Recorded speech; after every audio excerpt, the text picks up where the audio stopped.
Hi folks, here we are again in Copenhagen, and this video is really focused on public space.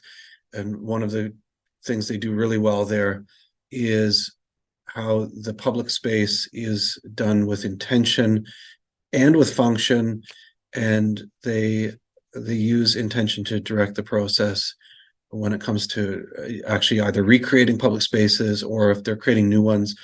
And that is one of the things that just makes the public realm so enticing and so appealing for people to come into.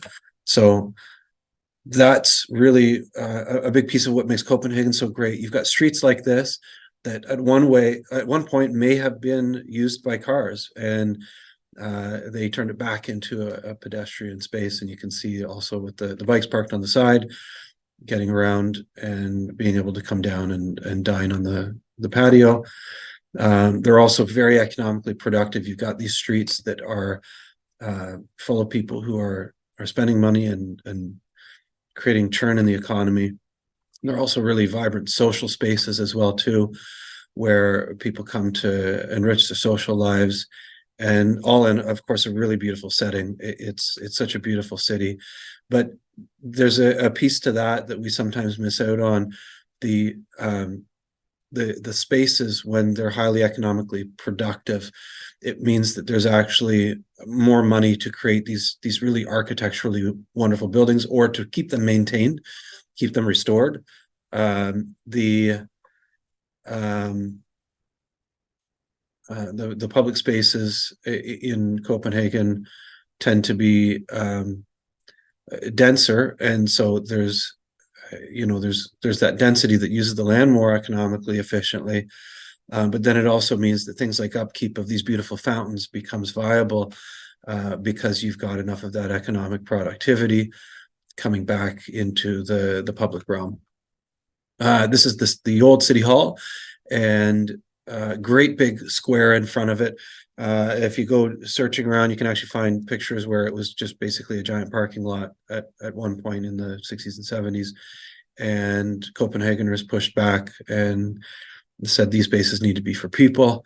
And now it's a very active space that's used for not only just for kind of this day-to-day use, people going to the Danish hot dog stands and traveling between spaces, but also for large public events that can be held here.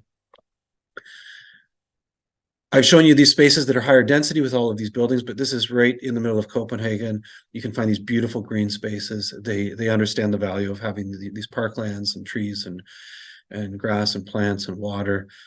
So they're not they don't have a poverty of green space in Copenhagen either. This is an example of a slightly newer area, something from just the last few decades. And in this, they built in something that was both functional and aesthetically appealing. So this is a path that actually links between different parts of that part of the city, but also creates more green space in this part of the neighborhood as well. And then this is over at the University of Copenhagen, which is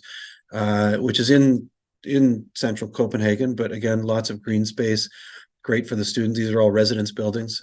Great for the students who live there and have these spaces that are part of their day-to-day life as they go to and from class. And then also, this was kind of an interesting one right in the middle of the courtyard of this circular shaped residence building. And there's Shilpa Dogra, Professor Shilpa Dogra from Ontario Tech, who was part of our Oshawa team that traveled to Copenhagen. And then just in this last shot, this is another one of the squares that you can find in central Copenhagen. Again, this is one of those ones that if you go looking around online, you can find these before and after pictures that show a square just like this, 1960s or 70s. It's just a parking lot. And that's important because when we think about these wonderful public spaces, sometimes we think about some of these European cities as always having been that way. And they did the autocentric experiment, and they decided that it was wanting, and it didn't meet the human needs of having those great social spaces and great public space and outdoor, again, the economic productivity of the area. And instead they decided that they wanted spaces where people could meet, where people could sit and dine, and also where kids could play ball in the street. So public space, really important to healthy cities. Thanks for watching, and bye for now.